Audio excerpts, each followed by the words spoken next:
What's up, guys? It's Ramon from NyneBlockGaming&Collectibles coming at you with another opening. Today, I have Sheldon's Spellbook. Rest in peace, Sheldon Menery. I'm not 100% sure I said his last name correct. I read more than I listen to podcasts or YouTube videos, even though I'm a video or content creator. I think we're all realizing how great Sheldon was able to hold together the Commander format as of this week, with the past 7 days or so. I forget when the ban went live. Maybe it was exactly a week ago. But Wizards of the Coast, if you have not heard, just took over the Commander forum, and the rules committee was absorbed into Wizards of the Coast. I think the remaining members are going to help with Wizards of the Coast due to threats of violence and the participants who did that job for free simply because they enjoyed the game of Commander. I understand the bannings got people worked up. I very much so undersold a Mana Crypt, and I did so. It was the Double Masters borderless version. I sold it the day they banned it. I want to get rid of it before it tanks too bad. I sold it for $150. It's back up to like $280. And now that Wizards took over, if there is unbans, it's something I'm going to regret. I had a Dockside Extortionist in my Commander deck, both foils, and I sold that for incredibly low as well to get rid of it before it tanked. I did not have a Jeweled Lotus. I play a multi-color Commander. It doesn't have colorless in its cost. Brea is currently my Commander, and CEDH Commander, my competitive level deck, is Brea.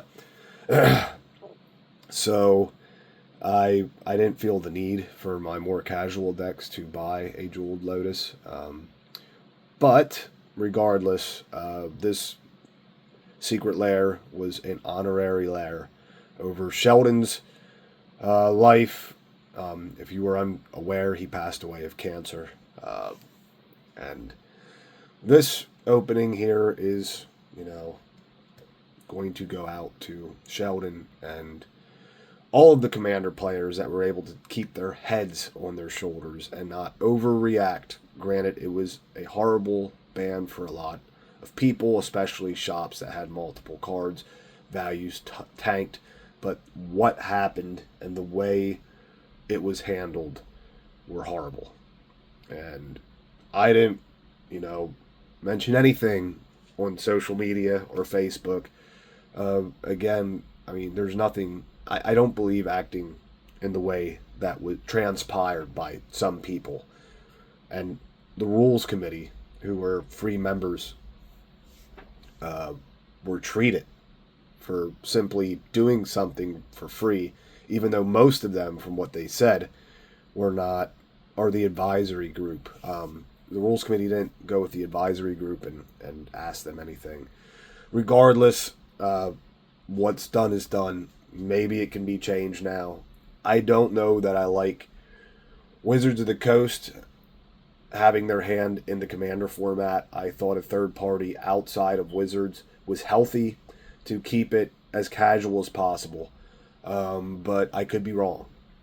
I could eat those words and they could make awesome bannings, unbannings happen that really, really show that they know what they're doing and improve the health of the game.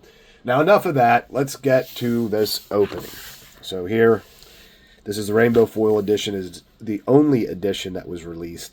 Shows it contains 7 rainbow foils. So let's open it up and check those guys out. This is a cool card in here I'm going to keep. It says, I am not great at everything, but I am great at one thing, surrounding myself with excellent people. And that tends to take care of the rest. That is a awesome quote right there.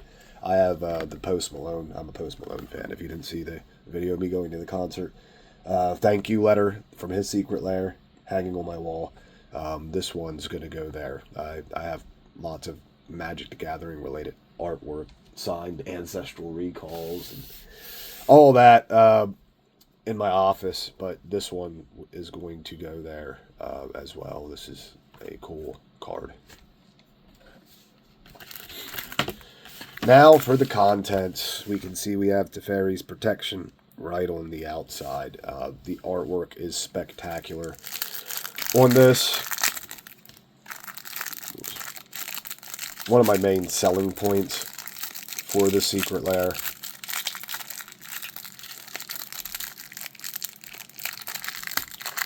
And boy, is it a pain to open.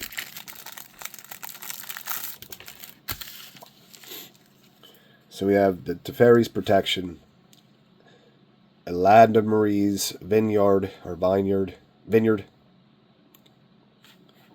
It reads, at the beginning of each player's pre-combat main phase, that player adds 2 green. Bene Supremo. Incantismo. Is this Italian? Yeah, I thought it was Italian. Ink Shield with Sheldon on the front. I think this is one of his favorite cards. We have Sheldon, the commander, and I think I might build a deck on this. At the beginning of your combat, it's actually Ruhan of the Fomori. And at the beginning of combat on your turn, choose an opponent at random. Sheldon, the commander, attacks that player this combat if able. Awesome Soul Ring. Awesome Command Tower. And then we have Keen Duelist. This is the bonus card. Really, really cool secret lair, guys.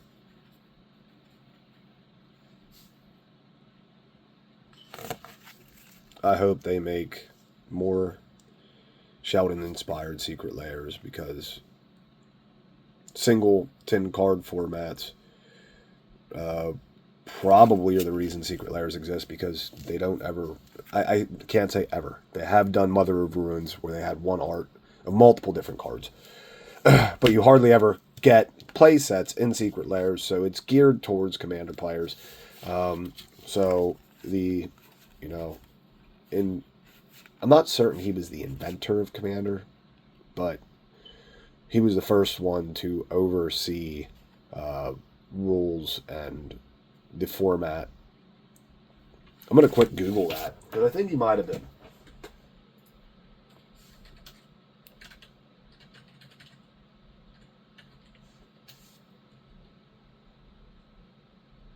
Nope, I didn't.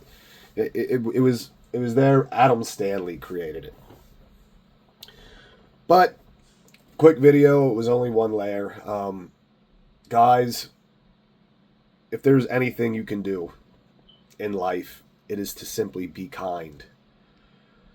I understand you work for money, and cards are worth money, and when you just see it dissipate in the thin air because of a rule change or banning or restriction or whatever it may be, just be kind.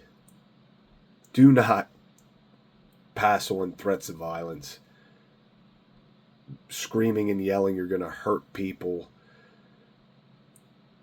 The game of Magic I have played since Legends came out. I started buying cards during Weatherlight, and Weatherlight, Mirage, and Ice Age were the first 3 sets I purchased. My friend's brother showed me how to play the game. When Legends was released, we played with Power 9 unsleeved, and we played this game forever. I understand some of the things going on in Magic make people want to leave the game, but this is hands down one of the best games ever created. It stood the test of time. They're always adding more to it. It has the most comprehensive rule set, I think, out of any game in history. If these bannings bother you and make you want to leave because you feel as though your investment isn't justified, I have felt that way. I can't tell you numerous times. Modern right now. Modern was my favorite format. And I I can't invest like I used to. Modern decks used to stick around for years. I built Affinity right after the switch from Type 2 to Modern, and I could play that deck. Granted, cards got banned, and I switched it up, but the Affinity, the main deck, was playable for years. Now with Modern Horizons, it seems as though it rotates even more so than Standard. Standard's on a 3-year rotating cycle now, but we have a Beyond set that's going to come out every year directly in the Modern, and then we have Modern Horizons that come out about every 2 years.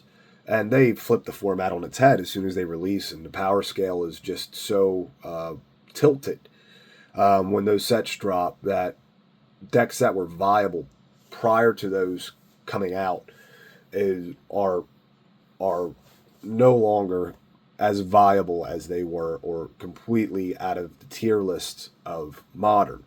I'm currently on Prime Time. It stood the test of time. I wanted to build the deck. I started foiling out, and Modern Horizons 3 flipped that on its head to the point that people aren't even playing Valakut in the deck anymore. So, state of the game, guys, just adapt. If you feel as though expensive cards, play casual. You know, if you're a competitive player, you know, competitive players are used to switching their decks up as sets drop. Look in the Legacy. I know it's hard to find a competitive, but if you can find a competitive Legacy group around you, it's expensive, but it doesn't rotate very often, and very expensive cards don't seem to get banned in Legacy. Ragavan did, but those decks stay viable long term. EDH, if you play CEDH, yeah, Mana Crypt getting banned, but the vast majority in your cards in your deck. If you're looking long term investment opportunity, buy every card on the reserve list that you can play in Commander prior to doing something like a, you know, special Mana Crypt from the most recent set where you could get the neon versions of it. It's a much more stable investment when you can invest into something you know they're not going to reprint. Well, at least we all hope that Wizards does not reprint. But just a little update for the state of the game, guys. Everything going on. I wanted to do that along with this opening, and since it was Sheldon, and he was, again, the lead of the rules committee. But I hope all you guys are still enjoying the game. We are going to make it through this. Maybe Wizards will end up making Commander a better format. Again, I am more of a 60-card deck person, but I have a Commander deck, CEDH, and I have casuals. I just didn't like the competitiveness of 60-card more. But guys, it's not the end of the world. And as long as a community, we stick together, Magic's going to survive the test of time. But that's it for the video, guys. If you enjoyed the video, please hit that thumbs up. If you'd like to see more content from me, subscribe to the channel. Hit that notification bell to be notified as I release. All right, guys. See ya. Welcome to NyneBlock, where the gamers flock. Action figures and collectibles, we're the top stock. Marvel, DC, but DBZ is the main squeeze. Magic the Gathering, bringing you the ease. Card packs opening, reviews so tight. D9 Dice Gaming, under the bright light. NyneBlock, the channel you gotta see. Gaming and collectibles, we're the key. So hit that subscribe, join the crew. NyneBlock Gaming, we're coming through. Action figures, card games, we do it all on NyneBlock channel. We stand tall.